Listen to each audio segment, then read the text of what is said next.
Good evening, ladies and gentlemen. Tonight we talk about a game. A game that many families have invited into their households. A game which many children have played. We will talk about the dark history of a game we currently know of as Jenga.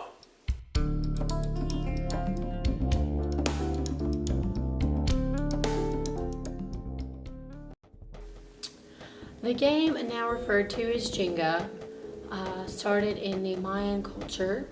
It was a game developed to teach children about frustration and how to deal with it in a positive manner.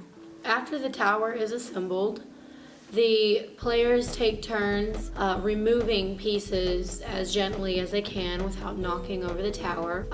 They will remove one piece and then they will set it on top of the tower, building the tower higher. In the late 1940s, this game of frustration was rediscovered by Dr. Jonas Portschek, an American archaeologist studying Mayan customs.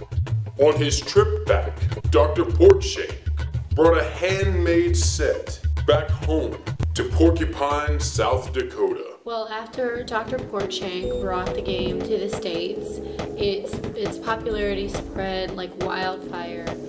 Well, in the 1970s, people in the streets began using the game as a means of gambling, and sometimes these matches would get out of hand. Most notably, the infamous Jenga murder. Late one summer evening, 1976, two men on the streets of Aspen, Colorado, are betting on the outcome of this foolish game. A dispute ensues when one man knocks over the tower of blocks with his foot to ensure a victory. A young Jenga carne asada is seen beating and dragging his opponent to the curb. When I first saw the security footage, it made me sick to my stomach. I couldn't even watch it. Jenga continues his malicious beating by placing this man's face upon the curb and kicking the young man in the back of the head. Oftentimes financial difficulties and struggles within an individual will cause them to gamble often more than they have set available for. These disadvantages usually lead to larger problems, generally with the hope that the individual would gain a fortune, which there's a very slight outcome available for them in this respect. The body recovered the next morning was 24-year-old Jethro Cubestick, a veterinary student at Colorado Mountain College. I went to school with Jethro pre-vet. He talked about wanting to be a veterinarian and his love for animals. He's a very good student, very excited to be being considered for the veterinary program, but he got very overwhelmed thinking about all of his student loans, and it just went from there, went downhill. The local Colorado Police Department spent 2 years trying to track down Asada.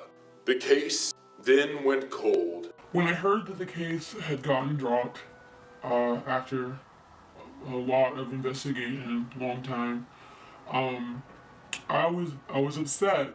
He was a good guy. He really was.